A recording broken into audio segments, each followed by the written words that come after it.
Gulf overseas exchange company LLC প্রবাসীদের remittance পাঠানোর এক বিশ্বস্ত নাম।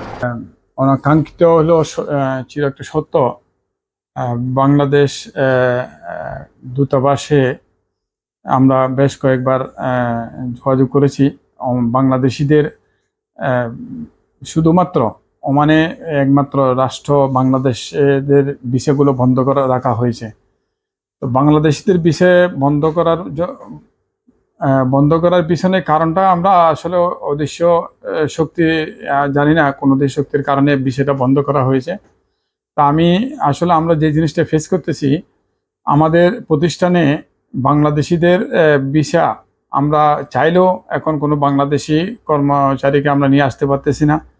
এবং আমার পাশে আমার একটা গ্রোসারি, আমি গ্রোসারিটা অলরেডি চালু করেছি, একজন বাইরের লোক দিয়ে অলরেডি এখন চালাচ্ছি। কিন্তু এটা ওমানের আইন অনুযায়ী একটা দণ্ডনীয় অপরাধ এবং এটা বিশাল অঙ্কের একটা জরিমানা হবে। যদি আজকে বাংলাদেশিদের ভিসা খোলা থাকতো তাহলে আমি এই সমস্যায় ভুগতাম না।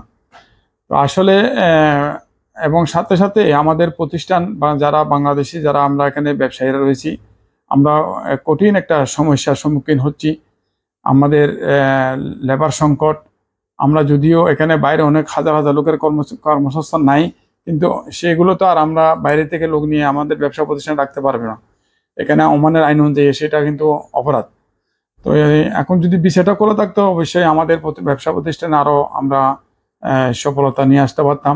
তো আশা করি সাথে সাথে আমাদের যে বাংলা স্কুল অ্যান্ড কলেজ সাহামের বিষয়টা, আমি যেহেতু একটা পরিচালনা পরিষদের একটা দায়িত্বে আছি, গত বছর আমাদের স্টুডেন্ট ছিল আপ টু 450।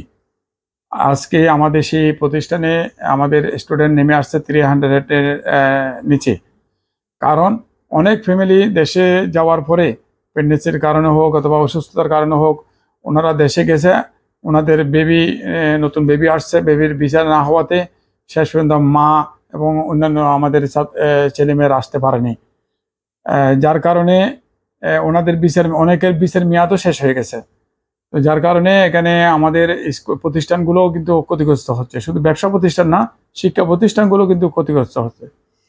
তো এর মধ্যে আমি বিশেষভাবে অনুরোধ জানাবো আমাদের মাননীয় রাষ্ট্রদূত মহোদয়কে, এবং মাননীয় রাষ্ট্রদূত মহোদয়ের মাধ্যমে আমাদের প্রবাসী কল্যাণ মন্ত্রীকে আমি বিশেষভাবে অনুরোধ জানাবো, আপনারা সুন্দর একটা উদ্যোগ নিয়ে কূটনৈতিক পর্যায়ে দুই দেশের মধ্যে একটা সচিব পর্যায়ে যদি একটা মিটিং করে আমাদের এই বিষয়গুলো দ্রুত সময়ের মধ্যে করার যদি সুব্যবস্থা করা হয়, আমাদের ব্যবসা প্রতিষ্ঠানগুলো এবং আমাদের শিক্ষা প্রতিষ্ঠানগুলো উপকৃত হবে।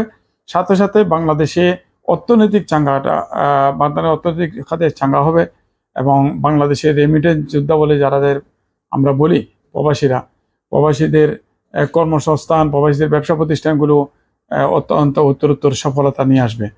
আশা করব আমাদের মাননীয় রাষ্ট্রদূত মহোদয়ের মাধ্যমে আমি প্রবাসী কল্যাণ মন্ত্রীকে বিশেষভাবে অনুরোধ জানাচ্ছি, আপনারা দ্রুত সময়ের মধ্যে এই বিষয়গুলো খোলার সুব্যবস্থা করবেন, এই প্রত্যাশা রাখলাম।